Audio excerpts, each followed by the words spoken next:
امروز 20 فеврал است و شما برنامه خبری رادیو озодӣ را مستقیما تماشا دارید. شالای گلخوجه هستم. در کنارتان عزیزان سلام. نخست توجه کنید به سرخط موضوع روز. مقامات انتظامی تاجیکستان فرمانده پیشین فرانت خلقی را از روی 5 بند کودکس جنایتی متهم میکند. خوجا در تلویزیون نشان داده شد. جایگزینی کادرها افزالشو شودیев هنرمند شناخته توجیک از رهبری فیلارمونیای دولتی برکنار گردید. یگان پیشنهاد نشده است. یگان خبرم حتی نداده بودند. من خودم دلم گواهی میداد که یکم 5 سال کار کردم. من چند وقت هم خودم پیشتر مراجعت کرده بودم. هزار سرچاروا کجا شد؟ چوپان‌های مؤمناباد شکایت دارند که ناعهده برای رهبران آنها را از رمه دور و از کار محروم کرد. در مورد 20 کمی از سودش میکنن رئیس 17,000 مولا خورده کسی پارو نداره با رئیس بگنو. وزارت کارهای داخلی میگوید در نسبت خوجا-Каримов معروف به Хӯҷа-Командир بر اساس 5 ماده کودکس جنایی تاجیکستان پرونده جنایتی باز کردند. دیروز در برنامه تلویزیونی این وزارت لحظه های بازپرسی خوجا-Каримов 60 ساله نیز نمایش داده شد. فرمانده پیشین فرانت خلقی را هفته جاری از دوبای به دوشنبه آوردند. فعلا نظر خوجا-Каримов و نزدیکان و وکیلان او به اتهامی در نسبتش اعلان شده دسترس نیست. مراجعه بیوسفی تفصیلات می‌دهد. من کریم خوجا رحیمویچ سال تولد 1 اکتبر 1960 زاده دهه قزلقله نوحه غزمالی. این نوار از بازپرسی خوجا-Каримов معروف به Хӯҷа-Командир است که شام 19 فوریه از طریق تلویزیون‌های دولتی تاجیکستان پخش کردید. مسئولین وزارت کارهای داخلی تاجیکستان در این برنامه از شهروندان دعوت کردند که اگر نسبت این فرمانده پیشین فرانت خلقی یگان دعوایی دارند می توانند به مقامات مراجعت کنند. در این برنامه نوار بازپرسی خوجا-Каримов نیز نمایش داده شد ولی معلوم نیست که او در این بازپرسی ها چی گفته است و تا کجا به اتهام اعلان کرده مقامات راضی است. در نوار خوجا-Каримов خیلی خسته به نظر می رسید. طبق اطلاع وزارت کارهای داخلی تاجیکستان فعلا علیه خوجا-Каримов بر اساس 5 ماده کودکس جنایی از جمله آدمکشی، گروگانگیری، عذاب و عقوبت، بندیتیسم و غیر قانونی نگاه داشتن سلاح پرونده جنایی باز شده است. از روی این اتهام ها خوجا-Каримов را سالهای طولانی زندان تهدید میکند، اما مقامات رد نمیکنند که با دریافت شکایت های نو ممکن است نسبت خوجا-Каримов با اتهام های دیگر نیز پرونده جنایی باز شود. با گذشت 5 روز از استرداد خوجا-Каримов از شهر دوبای امارات متحده عرب به دوشنبه نظر پیوندان و وکیل دفاع او فعلا دسترس نیست. روز 20 فوریه همسر خوجا-Каримov به زنگ تلفنی ما پاسخ داد اما از صحبت با ما خودداری کرد. خوجا-Каримов یا معروف به خوجا-Командир ماه ایول سال گذشته در شهر دوبای امارات متحده عرب بازداشت و روز 16 فوریه به تاجیکستان استرداد شد. وی از سال 2008 در جستجوی بین المللی بود. سالهای اخیر در مالزی میزیست و به تجارت مشغول بود. رو می‌آوریم به موضوع دیگر. دیروز برای هنرمند شناخته توجیک افزالشو شودیев به حیث رهبری فیلارمونیای دولتی روزی آخر بود.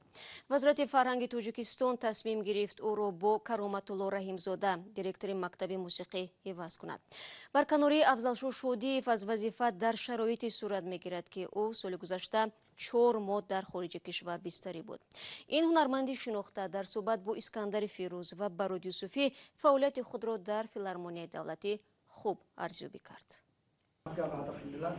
پس از 5 سال فعالیت در مقام رهبری فیلارمونیای دولتی تاجیکستان، افزالشاه شادی هنرمند مردمی تاجیکستان از این سمت برکنار کرده شد. او میگوید سبب برکناریش از این مقام را برایش شرح ندادند. راستیگه نه، یگان پیشنهاد نشده است. یگان خبرم حتی نداده بودند. من خودم دلم گواهی میداد که یکم 5 سال کار کردم. من چند وقت هم خودم پیشتر مراجعت کرده بودم به سابق وزیر فرهنگ. وزارت فرهنگ تاجیکستان در شرح برکناری افزالشاه شادی از مقام رهبری فیلارمونیای دولتی تاجیکستان گفت این یک روند جای عوض‌کنی متخصصانی رهبری کننده است. خود افزالشاه شادی میگوید در 5 سال فعالیتش در این مقام تمام تلاش را برای پیشرفت این مؤسسه انجام داده است. فیلارمونیای دولتی تاجیکستان را به سطح فیلارمونی‌های قزاقستان، همسایه دولت، ازبکستان، ترکمنستان ما بالا برداشتیم. یعنی من بسیار با دستگیری خودی به واسطه پیشوای معظم ملت من فیلارمونیا 2 بار تعمیر شد. افزالشاه شادی میگوید در زمان رهبری او برنامه‌های هنری هنرمندان فیلارمونیای دولتی تاجیکستان رنگین‌تر شده و مورد توجه قرار گرفته است. аз соли 2014-15 сатҳи ҳунармандои филармония ҳамагӣ 2 нафар мо буромад мекардем дар консертҳои давлатӣ, яъне банда ва раҳматулло ҳошимов. ва имрӯз аз соли 2015-16 сар карда то имрӯз қариб дар 74 консерте ки роҳбари давлат иштирок кардагӣ бо меҳмонҳои хориҷӣ ва давлатҳои дигар, яъне ҳунармандои филармонияи мо буромад кардагӣ ҳастанд. аз 3 номер то 5-6 номери консертӣ буромад кардагӣ ҳастанд.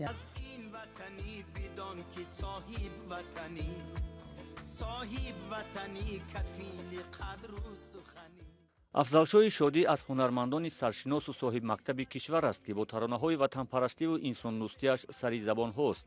ӯ соли гузашта дар олмон ҷарроҳӣ шуд ва тӯли 4 моҳ табобат гирифт. дар мақоми раҳбари филармонияи давлатии Тоҷикистон Афзалшои Шодиро Кароматуллоҳи Раҳимзода, директори мактаби мусиқии Мирратло Атоев иваз кардааст.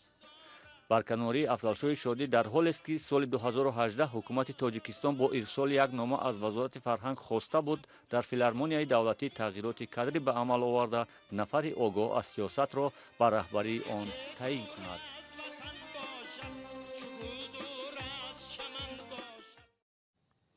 албатта вазифа меояду меравад, аммо ҳунар мондагор аст. боварӣ дорем Афзалшо Шодиев ҳамоно бо эҷодиёташ таби дӯстдорони оҳангу таронаро шод мегардонад. шаби гузашта 9 нафар дар ҷараёни 2 тирандозӣ дар қалёнхонаҳое дар ғарби олмон кушта шуданд. як марди номаълум ба мизоҷон тир холӣ кардааст. сабаби ҳамла ҳанӯз рӯшан нест. фарди муттаҳам дар тирандозӣ аз ҷои ҳодиса фирор мекунад. дертар мақомот эълон доштанд ки ҷасади ҳамлавари эҳтимолиро дар манзили зисташ пайдо карданд. вазири аёлати ҳессе гуфт зоҳиран муттаҳам дар куштори афрод ситезаҷӯи қавмӣ будааст. бар илова дар манзили ӯ ҷасади модарашро ёфтанд ки эҳтимолан аз захм ҳалок шудааст. таҳқиқи ҳодиса идома дорад. расонаҳои маҳаллӣ менависанд ки нафари гумонбар дар ин ҷиноят шаҳрванди олмон буда барои нигаҳдошти силоҳ иҷозат доштааст. бармегардем ба Тоҷикистон. дар интихоботи парлумонӣ 1 март ширкат намоед. бо чунин мазмун муштариёни бархе аз ширкатҳои мобилӣ дар Тоҷикистон паёмак гирифтанд. ин гуна шеваи даъват ба маъракаи сиёсӣ дар интихоботҳои қаблӣ ҷой надошт. то баргузории интихобот ҳамагӣ 9 рӯзи дигар боқӣ мондааст. як гаштугузори хабарнигорони радиои Озодӣ аз кӯчаву хиёбонҳои пойтахт нишон дод ки дар маъракаи таблиғ на ҳамаи номзадҳои аҳзоби сиёсӣ фаъоланд. ба ҷуз аз ҳизби халқи демократии Тоҷикистон ки аксари овезаву шиорҳо ва барчаспҳои таблиғотӣ марбут ба он аст. мавзӯъро Сарвинози Рӯҳулло ва Шаҳлои Абдулло идома медиҳанд. иншабрӯз маъракаи таблиғи номзадҳо ва даъват барои интихобот гарм аст. шурӯъ аз дару девори биноҳои маъмурӣ то ба биноҳои истихоматӣ ҳамагӣ пур аз насби варақаҳои таблиғотӣ ҳастанд. ҳар номзад ба ҳар шакли худро муаррифӣ мекунад. умаралӣ ҳам як номзадеро мешиносад ки ба шакли як тақвим акс ва барномаҳои пеш аз интихоботии худро таблиғ кардааст. яъне ҳамин вакил ва боз як нафари дигараш бошад. таваллудаш ба фикри соли 1995 буд. интихоботи парлумонӣ рӯзи 1 март баргузор мегардад.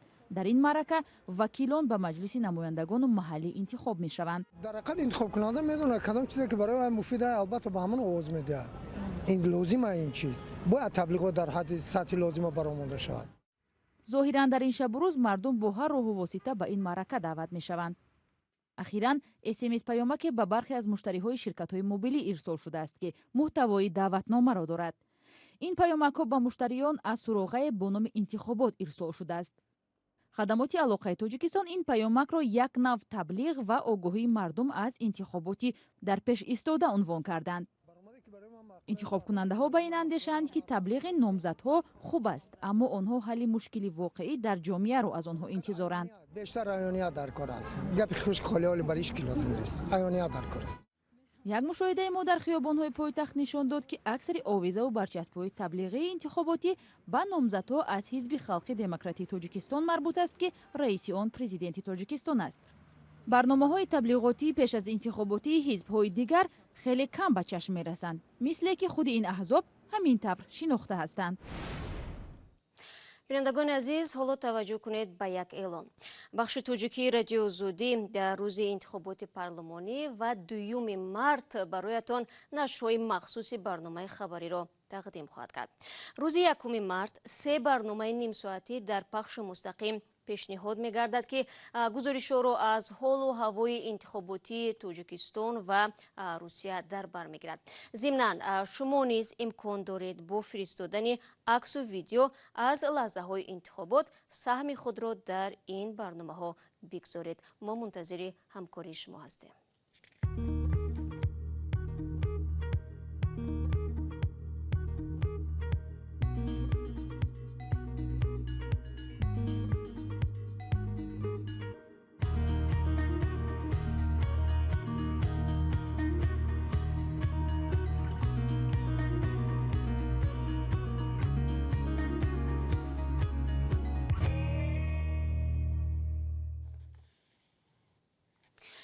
шумо барномаи хабарии радиои Озодиро тамошо доред ва ҳоло меравем ба ҷануби Тоҷикистон ки дар он ҷо хоҷагии зотпарварии замони машҳур дар ҳоли аз ҳампошист. Дар 4 соли охир 16 000 сар гусфанди маҳинпашми хоҷагии Тебалаи Мӯъминобод нобуд шуданд. Маҳмуҷони Раҳматзода мегӯяд бекор мондани даҳҳо чӯпон баҳси нест шудани гусфандонро дубора дар ин минтақа доғ кардааст. Гузоришро дар ин бора аз Шодмони Ятим тамошо мекунем. аз ин гусфандони маҳинпашми хоҷагии Тебалай ҳамагӣ 150 сар мондааст. то 4 соли пеш саршумори гусфандони ин хоҷагиро 16 000 сар ҳисоб карда буданд. баҳори соли 2016 раиси ноҳияи Мӯъминобод ҳам барои барзиёд иҷро шудани наслгирии рамма чӯпонҳоро дар саҳро табрик намуда буд. чӯпонҳо дар нест шудани чорво собиқ раҳбарияти ин хоҷагиро гунаҳгор медонанд. дамарда биста каме аз суд мекунанд. раис 17 000 мола хурда касе пару надора бо раис бегну раис на бегну бо ай кор озодиш каган ол ё раиси ҷамоатш мемонанд ё муовини раиси ҳукумат ам хелиш мемонанд. ак абдулазиз қурбонов собиқ сардори хоҷагии Тебалай иттиҳоми чӯпонҳоро нисбати худ туҳмат медонад. ба гуфтаи Қурбонов гусфандонро барои пардохти қарзу дигар хароҷоти хоҷагӣ фурӯхтаанд. сабаби асосиш хай дар ҳамин хоҷагӣ ки андоз қарздор буд як 80 000 қарздор буд хай до нарафтан шаҳр мо бибромад ҳамин ҳисоб яъне барои пардохтани қарзи андоза карде нол карде моҳӣ. мақомоти ноҳияи Мӯъминобод кам шудани чорворо ба қарздор будани хоҷагӣ рабт медиҳанд. хоҷагӣ аз бонкҳо 500 000 ва аз фонди нафақа 300 000 сомонӣ қарздор будааст. ҷои андоза ҳам пеш будани фаъолияти хоҷагидоришона барои ҳама дар сари саршумори чорво шишт ва амонро як сол ба сол набаровардан оварда ба ҳамин дараҷа расид. барои ҳамин камбуди шумо роҳбари хоҷагиро аз вазифа озод кардем. хоҷагии зотпарварии Тебалай давлатӣ буда дар замони шӯравӣ ҳам дар минтақаи Кӯлоб бо 50 000 сар чорво аз калонтаринҳо буд. масъулони ноҳияи Мӯъминобод пешбинӣ мекунанд ки агар кор бо ҳамин шакл идома кунад хоҷагӣ касод мешавад.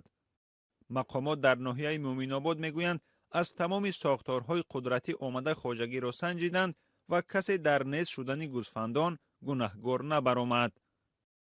чӯпонҳое ки акнун бо кам шудани чорво кори худро аз даст додаанд ба натиҷаи тафтиши мақомот бовар надоранд.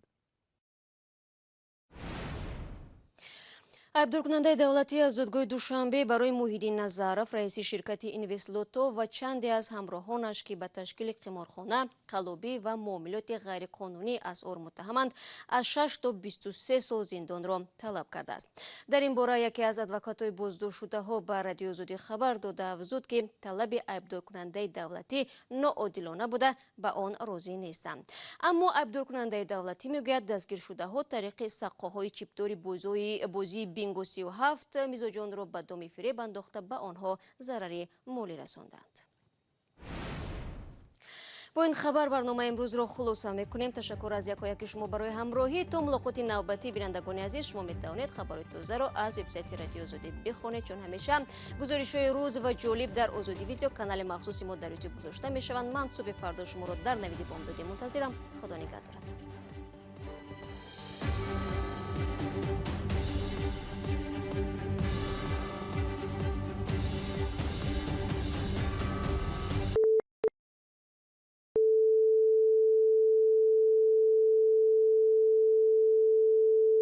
This is Radio Free Europe, Radio Liberty, Praha.